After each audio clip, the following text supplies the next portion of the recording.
We as Christians didn't invent pilgrimages. This was something that was done by the Jews. And it's something that's built into us as human beings, because you look at the great religions, all of them have some sorts of pilgrimages built in. The Muslims go to Mecca. We go to the Holy Land. The Jews go to the Western Wall and other places too. So pilgrimage is something built into us. We know even in America, pilgrims, because they eat turkey and they celebrate Thanksgiving Day. You know, this is the word pilgrim. We can understand from them, they left England as strangers and sojourners in a new land, and that's what the word pilgrim means, a sojourner or a stranger who's out of his comfort zone, out of his element.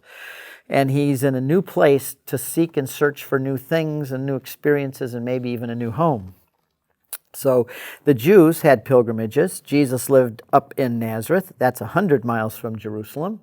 They couldn't do their sacrifices in Nazareth. The sacrifices had to be done in Jerusalem. And I'm tending to say that you had to go down to Jerusalem because it's south, but you never hear down to Jerusalem. In the Bible, 23 times up to Jerusalem, but never down, because Jerusalem is the highest place on the face of the earth. That's where God dwells. So of course you go up.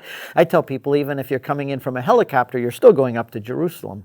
So that Jesus and his family, we know that he went to Jerusalem on pilgrimage at least 33 times. Because they had to go up to the mountain. And they would travel that way. And when they went, they would sing the Psalms. There are 15 pilgrimage Psalms, Psalm 120 to 134, and they are called the Psalms of Ascent, the Psalms of going up, and they're actually called the pilgrimage Psalms, that they would sing and chant along the way. So this was a whole thing. They went there because that's where they made the sacrifices. That's where God dwelled, and they went there to meet God, to do penance, to confess their sins, to offer their sacrifices, to experience the great feasts and festivals of God, and to be with all the people of God as they gathered there for those great feasts. So Christians have adapted that. When the holy sites, when Jesus was there, people started coming in the early century saying, where was Jesus born?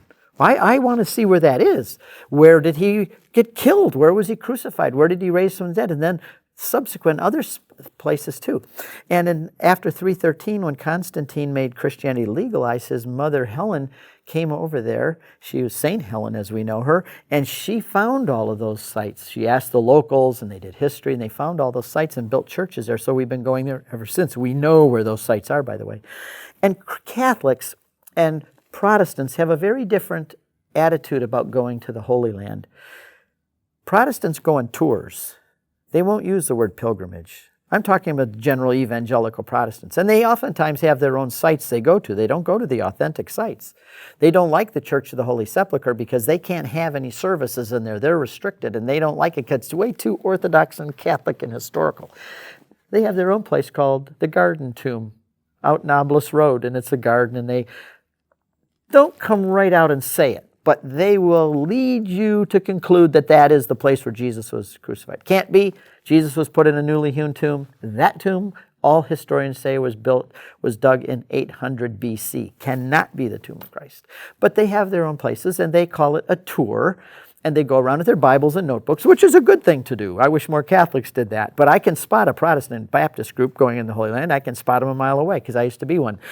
Catholics do it much different. We call it a pilgrimage. We're leaving our comfort of our home. We're going out to seek God, to do penance, and we are sacramental. That's what makes it different. Protestants are propositional. It's all about words and teaching and reading and talking. Catholics, it's sacramental. There's something about stuff. God likes stuff. He made stuff, oil, wine, water for baptism. He made stuff, and he even became stuff. God came down and became stuff. He took on flesh. And because of that, we as Catholics have a sacramental view of things. When I bring my groups to the Holy Land, I say to them, we're not going to do what everybody does and come and touch the land. We're Catholics. We're going to let the land touch us. The water in the Jordan River, you don't have to have it blessed. Get it in a jar and bring it home for babies and grandkids in their baptismal fonts in your parish, but you don't have to have that water blessed. The water of the Jordan River is perpetually blessed because Jesus stepped into it. Water did not sanctify Jesus. Jesus sanctified the water so that it could be used for baptism and holy purposes. So that water is always sanctified.